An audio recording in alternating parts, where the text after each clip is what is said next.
नमस्कार। हमें रामेश्वर मेहता। आज के विषय बा लोकतंत्र आ गणतंत्र। अधिकतर नेता लोग, अधिकतर राजनीति से चांसो ले वाला लोग लोकतंत्र आ गणतंत्र में फर्क न समझले। ई समझले कि दोनों एक के बाटे, एक के जैसन हुई। लेकिन ना, अपने लोग जान जाओ कि लोकतंत्र आ गणतंत्र में फर्क बा, बहुत ही फर्क बाटे। तो सबसे पहले हम चर्चा करम लोकतंत्र पर। तो लोकतंत्र के विषय में अपने लोग सबके भी मालूम बा, केहू केहू के मालूम न हो, लेकिन अधिकतर लोग के मालूम बा कि लोकतंत्र के परिभाषा खुद से दार्शनिक लोग लोकतंत्र के परिभाषा दिलक। जेमे सबसे उत्तम अमेरिका के पूर्व राष्ट्रपति अब्राहम लिंकन के परिभाषा के ही मान्यता देल गेल बाटे। वैसे भीमराव अंबेडकर भी लोकतंत्र के परिभाषा देले बाड़न, उनका बहुत ही अच्छा बात। लेकिन ज़्यादा मान्य अपने के अमेरिका के पूर्व राष्ट्रपति अब्राहम लिंकन के बा। वो कहलन कि लोकतंत्र यानी कि democracy is the of the people, by the people, for the people.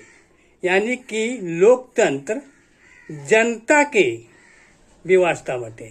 लोकतंत्र जनता के व्यवस्था बाटे आ जनता द्वारा संचालित होखले, आ जनता के लिए ही होखले। यानी कि सब कुछ जनता के लिए होखले।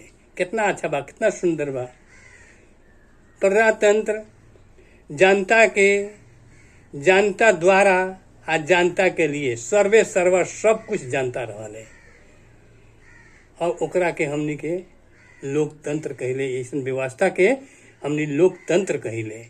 और ई दू प्रकार के होखले, एगो प्रत्यक्ष आ एगो अप्रत्यक्ष। अप्रत्यक्ष कथी बा कि खलिहान में जाके हाथ उठा देवे के, जैसे कि स्विट्जरलैंड में ऐसन होखले। और वैसे ही जहाँ कम जनसंख्या बा वहाँ अधिकतर प्रत्यक्ष प्रजातंत्र के ही व्यवस्था होखले। आ जहाँ ज़्यादा जनसंख्या बा वहाँ पूरा देश के अब क्षेत्र बाई क्षेत्र ओकरा के वर्गीकरण करले। यानी कि क्षेत्र बाई क्षेत्र ओकरा के रखले। और हर एक क्षेत्र से जनता के द्वारा चुनल प्रतिनिधि जाके सरकार बनावले। ऐसन व्यवस्था बाटे। इलेक्टोरल कॉलेज, एक भी इलेक्टोरल कॉलेज कहल जाले। वैसे ही दूसर बात कथी, अब गणतंत्र में आऊ। अब गणतंत्र के देखल जाओ, वैसन व्यवस्था जौन की सैद्धांतिक रूप से देश के सर्वोच्च पद पर आम जनता से कोनो भी व्यक्ति के वहाँ रख सकले। आसीन मने कि वहाँ के सदासीन वहाँ पर उनका के रख सकले, पदासीन कल जा सकले।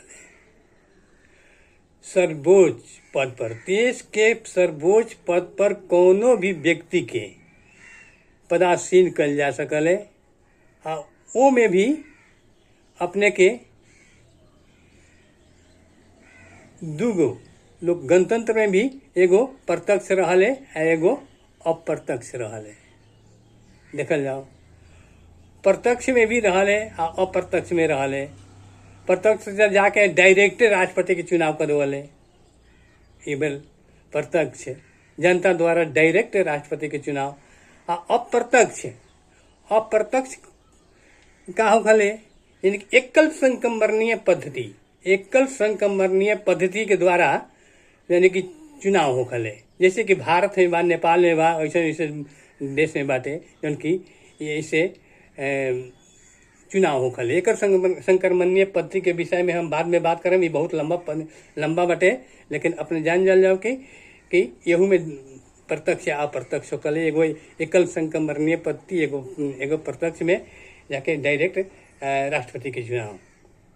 अब हम यहाँ कह सकम लोकतंत्र में शासन व्यवस्था के प्रमुख होखले, लोकतंत्र में शासन व्यवस्था के प्रमुख होखले, लेकिन यानी कि चुनल जाले, लेकिन गणतंत्र में पूरा देश में एक एक प्रतिनिधित्व करले, देश के प्रतिनिधित्व करले, देश के व्यवस्था के एक एक व्यवस्था के चुनल जा सकले।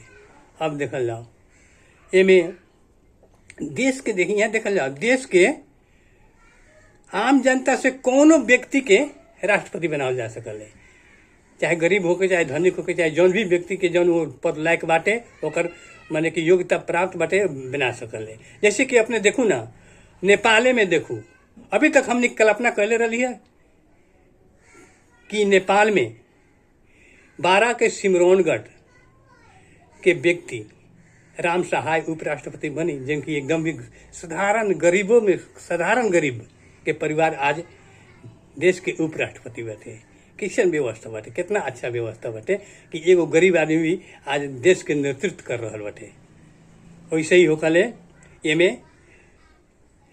गणतंत्र में देश के नेतृत्व करल, जबकि लोकतंत्र में शासन के नेतृत्व करे, सरकार के नेतृत्व करल। और वैसे ही